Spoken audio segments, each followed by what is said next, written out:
विद्यार्थियों, मैं हूं विजय और इस वीडियो के अंतर्गत हम बात करने वाले हैं 2020 के जो भी सिंटैक्स के सेट्स बचे हुए थे उनके संदर्भ में हम बात करेंगे। तो चलिए बात करते हैं पहले सेंटेंस की। शी डेयर्स नॉट स्टॉप मी। इस सेंटेंस में क्या एरर है उसके रिगार्डिंग हम बात करते हैं। Need, dare, used to, ought to, ये चार जो मॉडल्स हैं इन्हें मार्जिनल ऑक्सिलरी कहा जाता है। मार्जिनल ऑक्सिलरी का मतलब होता है जो अपने मॉडल के रूप में तो यूज होते ही हैं, वे मेन वर्ब के रूप में भी यूज होते हैं, एक से अधिक फंक्शन होते हैं। पहला सेंटेंस आपके सामने है, he needs to earn money, उसे पैसा कमाने की जरूरत है। यदि वाक्य अफर्मेटिव है तो हम इनका प्रयोग एज ए मेन वर्ब ही कर सकते हैं। मॉडल ऑक्सिलरी के रूप में इनका प्रयोग अफर्मेटिव सेंटेंसेस में नहीं किया जा सकता है। नीड्स हमने यहां पे मेन वर्ब के रूप में इसे यूज किया है प्रेजेंट इंडेफिनिट में, और जरूरत के अनुसार इन्फिनेटिव अगर उसमें बनता है तो हम इन्फिनेटिव भी लगाएंगे, टू अर्न। यदि बात नेगेटिव सेंटेंस की बात करें तो नेगेटिव सेंटेंस हम दोनों तरीके से बना सकते हैं, मॉडल ऑक्सिलरी से भी और मेन वर्ब से भी। He does not need to earn money, ये हमने मेन वर्ब से बनाया है। He need not earn money, ये मॉडल ऑक्सिलरी के प्रयोग से बनाया गया है।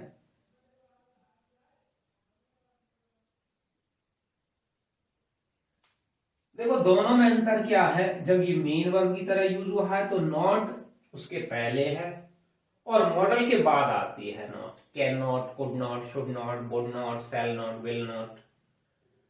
तो यहां पे नीड यूज हुआ है मॉडल ऑक्सिलरी के रूप में और यहां यूज हुआ है मेन वर्ब के रूप में।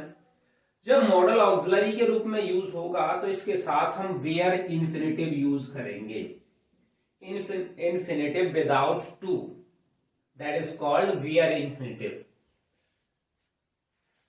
चौथा सेंटेंस देखो, does he need to earn money, यहां नीड कैसे यूज हुआ है, मेन वर्ब के रूप में।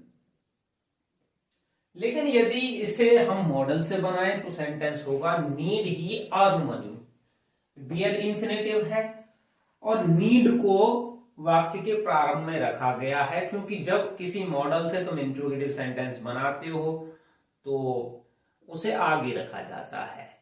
Can you help me, should be go there. ऐसे ही देयर के फंक्शन होते हैं सभी।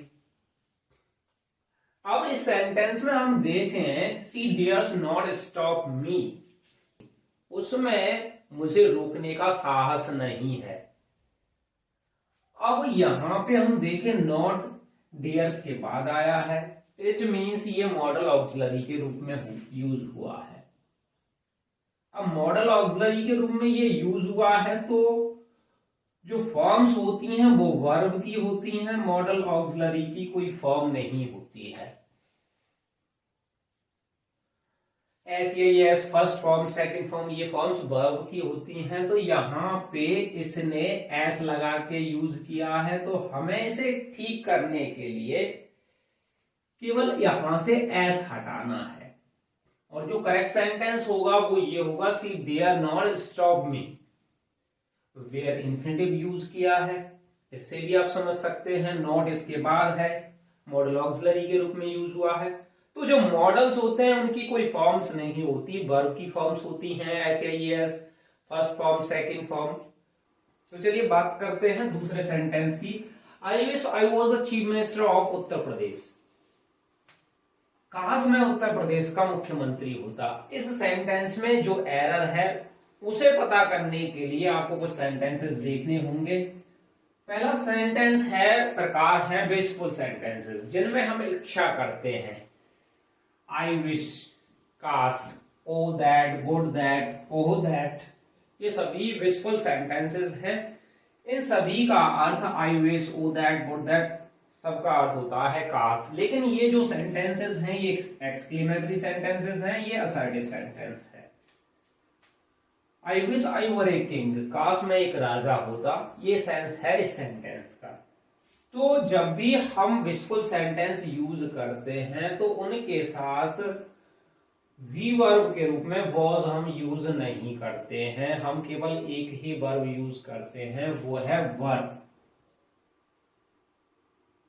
चाहे सब्जेक्ट एक वचन का हो या बहुवचन का हो, हमें वर यूज करना है। और कुछ सेंटेंसेस भी होते हैं, एज इफ है, एज दो, जिनका अर्थ होता है मानो की या जैसे कि, इनके साथ भी ये कंजंक्शन के रूप में यूज होंगे, तो हमें अगले सेंटेंस में वर यूज करना है। He talks as if he were a chief minister, वह ऐसे बातें करता है जैसे कि वह एक चीफ मिनिस्टर हो, मुख्यमंत्री हो। और कुछ हमारे हाइपोथेटिकल सेंटेंसेस होते हैं, if I were A bird I would fly, यदि मैं एक पक्षी होता तो मैं उड़ जाता। हम यहाँ एक कल्पना कर रहे हैं, हाइपोथेटिकल कंडीशन की बात कर रहे हैं। तो ऐसी कंडीशंस में हमें वर यूज करना होता है। तो जो एरर है वो यहाँ पे है, हमें वॉज के स्थान पे वर यूज करना है। चलिए बात करते हैं तीसरे सेंटेंस की। तीसरा सेंटेंस जो है, a number of sums has been solved, अनेक सवाल हल किए जा चुके हैं। अब आपको ये ध्यान रखना है कि नंबर यदि किसी सेंटेंस में यूज होता है तो उसका अर्थ होता है मैनी, वो बराबर है मैनी के, अनेक। इसके बाद जो नाउन यूज होगा वो प्लूरल नाउन होगा, और जो वर्ब यूज होगी वो भी प्लूरल वर्ब यूज होगी, क्योंकि जो ये नंबर है वो मैनी के लिए यूज होता है, तो हमें यूज करनी है प्लूरल वर्ब। लेकिन यदि एक स्थान पे डेफिनेट आर्टिकल यूज होता है, द यूज होता है, द नंबर यूज होता है, तो इसका अर्थ होता है संख्या, बाकी नंबर है। इसके साथ प्लूरल नाउन यूज करेंगे, लेकिन वर्ब इसके साथ हम सिंगुलर यूज करते हैं, क्योंकि इसका वास्तविक अर्थ संख्या है। For example, a number of boys are playing in the field, मैदान में अनेक लड़के खेल रहे हैं, प्लूरल नाउन है और प्लूरल ही वर्ब है। लेकिन निचला सेंटेंस अगर हम देखें, the number of students is increasing day by day, विद्यार्थियों की संख्या दिन प्रतिदिन बढ़ रही है। अब इसमें जो वर्ब हमने यूज की है, इज यूज की है, क्योंकि इसका जो वास्तविक सब्जेक्ट है वो नंबर है, संख्या है। अब इसमें जो एरर है वो आपको पता चल गया होगा, ये नंबर अनेक के लिए यूज होता है, मैनी के लिए यूज होता है, तो हमें हैज के स्थान पे प्लूरल वर्ब यूज करनी है, हैव। इस प्रकार से सेंटेंस करेक्ट हो जाएगा। तो चलिए बात करते हैं चौथे सेंटेंस की। चौथा सेंटेंस है, Deepu has been living in this house from 2018। इसमें क्या एरर है उसे जानने के लिए पहले हमें ये देखना होगा कि यदि किसी वाक्य में टाइम दिया है और वो टाइम किस प्रकार का है। यदि वो पॉइंट ऑफ टाइम है तो हमें यूज करना है सिंस, यदि वो पीरियड ऑफ टाइम है तो हमें यूज करना है फॉर। यदि टाइम का ड्यूरेशन दे रखा है, समय की अवधि दे रखी है, तो हम फॉर यूज करते हैं। और टाइम का पॉइंट दे रखा है, एक शुरुआती टाइम दे रखा है कि कोई एक्शन इस समय से स्टार्ट हुआ, तो हम पॉइंट ऑफ टाइम उसके लिए सिंस यूज करते हैं। तो यहाँ पे जो टाइम दे रखा है 2018, वह 2018 से इस घर में रह रहा है। एक शुरुआती बिंदु बताया गया है, लेकिन होल ड्यूरेशन इसमें नहीं बताई गई है। इसका मतलब यहाँ पे पॉइंट ऑफ टाइम यूज हुआ है। हमें क्या करना है, फ्रॉम को हटा के यहां हमें यूज करना है सिंस। इस प्रकार जो करेक्ट सेंटेंस होगा वो ये होगा, Deepu has been living in this house since 2018। तो चलिए बात करते हैं 2020 के सिंटैक्स के अगले सेट्स की। अगला सेट आपके सामने है, the wounded were taken to the hospital, nobody likes such man who are dishonest, whom do you wish to speak, he entered into the room। चारों सेंटेंसेस के अंदर एक एरर है, वो एरर हमें फाइंड आउट करना है। तो सबसे पहले हम बात करते हैं the wounded were taken to the hospital. इस सेंटेंस में क्या एरर है? अब इस सेंटेंस में एरर फाइंड आउट करने के लिए पहले हमें कुछ शब्दों की, जो कुछ नाउन्स दे रखे हैं, इनके बारे में जानकारी होना जरूरी है। पहला नाउन जो दिया हुआ है वो है बेड, दूसरा है church, temple, mosque, hospital, court, prison, jail, school, college, university. दूसरी ओर इनके प्राइमरी पर्पसेस दे रखे हैं, इनके प्राथमिक उद्देश्य। पहला और जो महत्वपूर्ण उद्देश्य होता है उसे प्राइमरी पर्पस कहा जाता है। बेड का जो प्राइमरी पर्पस है, जो बेड बनाया जाता है जिस पर्पस से, वो है स्लीपिंग और रेस्टिंग, सोने का या आराम करने के उद्देश्य से बेड बनाया जाता है। Church, temple, mosque. चर्च गिरजाघर, टेम्पल मंदिर, मॉस्क मस्जिद, ये सभी इनके उद्देश्य होते हैं टू वर्शिप, टू प्रे। तो पूजा करना, प्रार्थना करना, ये इनके प्राथमिक उद्देश्य होते हैं। Hospital, to take treatment as a patient, इलाज कराने के लिए हॉस्पिटल, पेशेंट के रूप में, मरीज के रूप में हॉस्पिटल का प्राइमरी पर्पस होता है। Court, prison, jail, as a litigants, मुकदमेबाज के रूप में, एज ए विटनेस, कोर्ट में एक विटनेस के रूप में भी जाया जाता है, गवाह के रूप में, एज एक्यूज्ड, आरोपी के रूप में, और जेल में या प्रिजन में जाया जाता है प्रिजनर, कैदी के रूप में। स्कूल, कॉलेज, यूनिवर्सिटी, इन सभी के जो प्राइमरी पर्पस हैं वो टू स्टडी है एज स्टूडेंट्स। अब यदि इन नाउन्स का प्रयोग इनके प्राइमरी पर्पस से होता है, किसी भी सेंटेंस में इन नाउन्स का यूज होता है और वहां पे इनका यूज हुआ है इनके प्राइमरी पर्पस से, तो हमें आर्टिकल यूज नहीं करना है। फॉर एग्जाम्पल, यदि मैं कहूं आई गो टू स्कूल डेली, यहां स्कूल का प्रयोग इसके प्राइमरी पर्पस से हुआ है। यदि कोई बोलता है कि मैं स्कूल प्रतिदिन जाता हूं, स्कूल जाता हूं, मेरा बच्चा स्कूल जाता है, तो आपके दिमाग में जो मैसेज है वो इसके प्राइमरी पर्पस से ही रिलेटेड है कि बच्चा स्कूल जाता है पढ़ने के लिए। लेकिन इससे डिफरेंट अगर हम इसके प्राइमरी पर्पस से अलग बात करते हैं, for example, my father went to the school to meet the principal.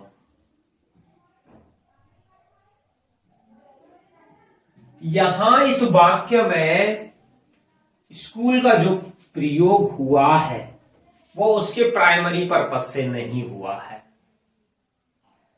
इसीलिए यहां पे स्कूल से पहले हमने द यूज किया है। कुछ और एग्जांपल्स देखते हैं। I go to temple at 5 AM।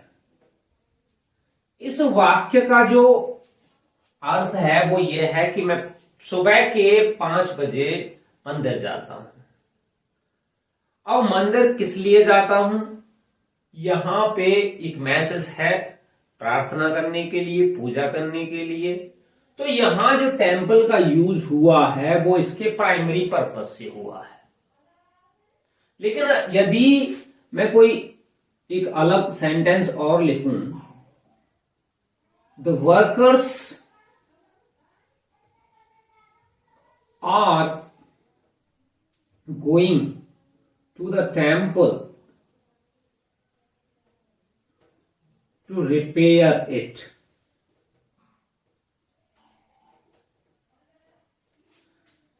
अब यहां पे हमने वर्ड यूज किया है द टेम्पल, क्योंकि यहां टेम्पल का प्रयोग उसके प्राइमरी पर्पस से नहीं है, वर्शिप या प्रे करने के पर्पस से नहीं है। अब जो ये सेंटेंस हमें यहां दिया गया है, the wounded were taken to the hospital, घायल व्यक्तियों को, घायल लोगों को हॉस्पिटल, अस्पताल ले जाया गया। अब यहां हॉस्पिटल का जो यूज हुआ है उसके प्राइमरी पर्पस से हुआ है, क्लियर इंडिकेशन है कि यहां पे घायल व्यक्तियों को, घायल लोगों को अस्पताल ले जाया गया। किस लिए ले जाया गया? To take treatment. अब यहां पे हॉस्पिटल का जो यूज हुआ है उसके प्राइमरी पर्पस से हुआ है। जब इन नाउन्स का प्रयोग इनके प्राइमरी पर्पस से होगा तो हमें वहां आर्टिकल यूज नहीं करना है। तो जो हमें एरर फाइंड आउट करना था वो एरर यहां पे है, हमें इसमें से केवल द को रिमूव करना है और जो करेक्ट सेंटेंस होगा वो इस प्रकार होगा, the wounded were taken to hospital, ये करेक्ट सेंटेंस होगा। तो चलिए बात करते हैं दूसरे सेंटेंस की। दूसरे सेंटेंस में क्या एरर है? Nobody likes such men who are dishonest. कोई व्यक्ति ऐसे व्यक्तियों को पसंद नहीं करता है जो बेईमान होते हैं, डिसऑनेस्ट होते हैं। अब इसमें एक रिलेटिव प्रोनाउन यूज हुआ है हु। एंटीसीडेंट भी मनुष्य है, इसका मनुष्य होता है तो हम हुई यूज करते हैं नॉमिनेटिव केस में। लेकिन यदि सेंटेंस में सेम या सच में से किसी एक वर्ड का यूज हुआ है तो हम रिलेटिव प्रोनाउन के रूप में एज का प्रयोग करते हैं, ना कि हु, विच, होम, दैट इत्यादि का। तो यहां जो एरर है वो रिलेटिव प्रोनाउन का एरर है। हु के स्थान पे हमें एज करना होगा क्योंकि इसमें सच वर्ड यूज हुआ है और सच वर्ड अगर सेंटेंस में यूज हुआ है तो हमें उसके साथ एज रिलेटिव प्रोनाउन के रूप में यूज करना होगा। बात करते हैं तीसरे सेंटेंस की। Whom do you wish to speak? तुम किससे बात करना चाहते हो?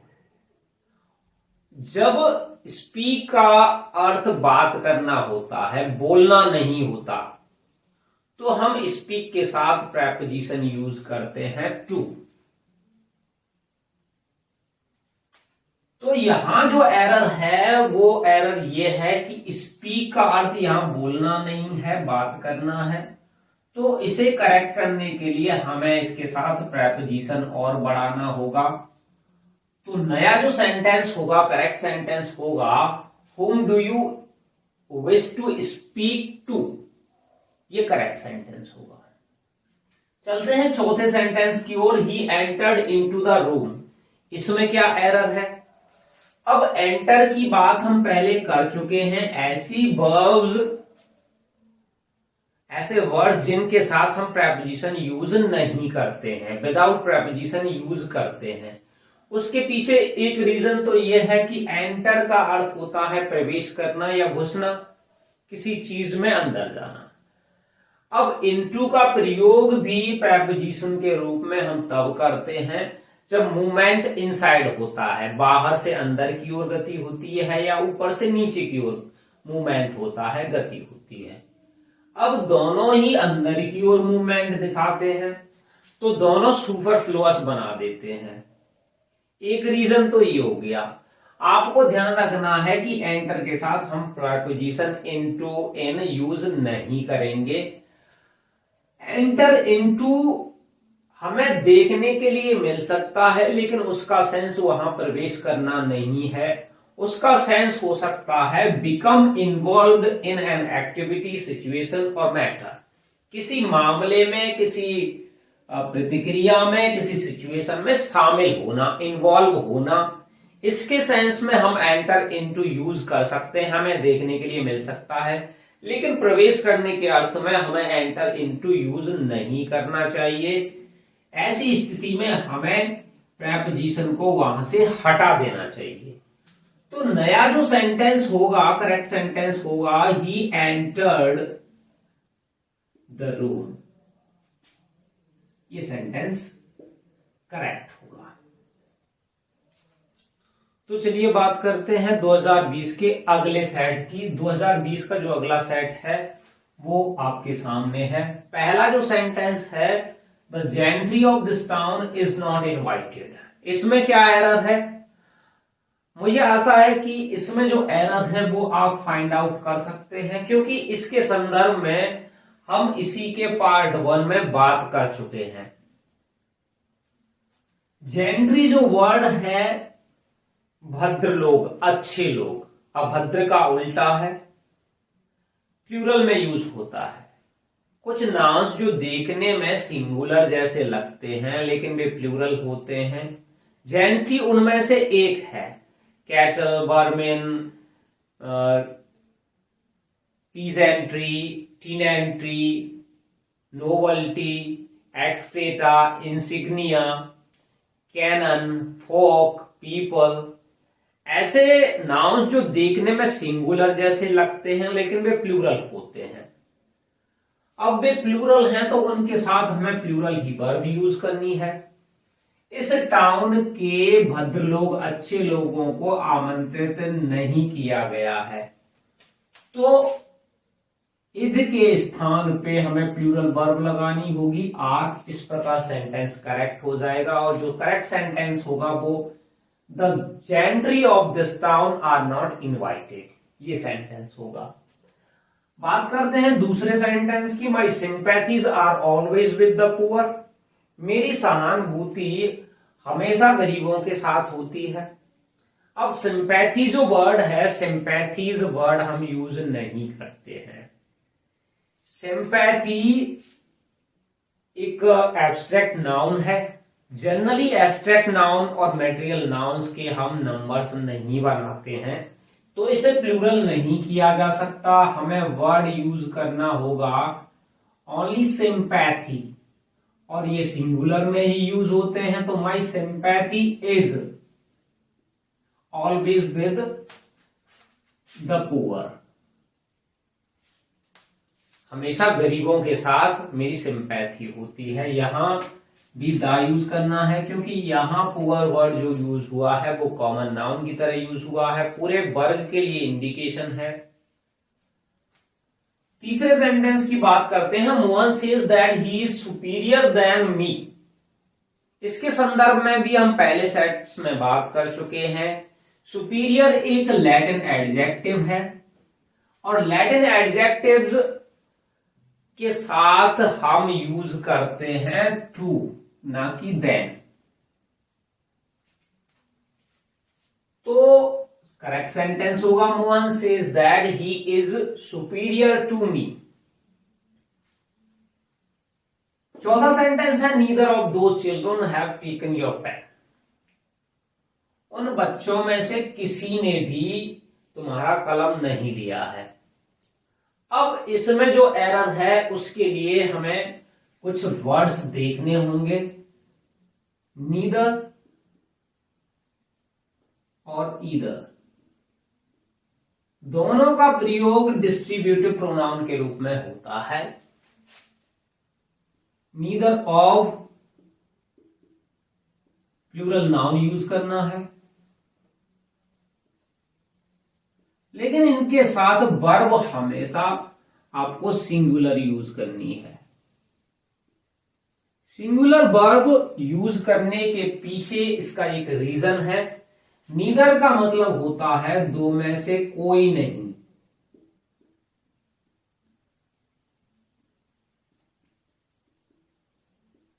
ईदर का अर्थ होता है दो में से कोई एक।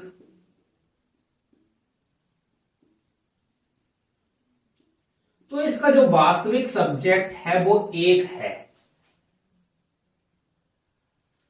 या यहां पे कोई नहीं है, इसलिए इनके साथ हमें नाउन तो प्लूरल यूज करना है, लेकिन वर्ब सिंगुलर यूज करनी होती है।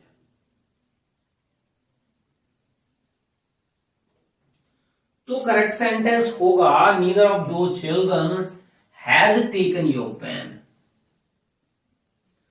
यहां प्लूरल वर्ब हम यूज नहीं कर सकते हैं, हमें सिंगुलर वर्ब यूज करनी है। इस प्रकार ये सेंटेंस करेक्ट हो जाएगा।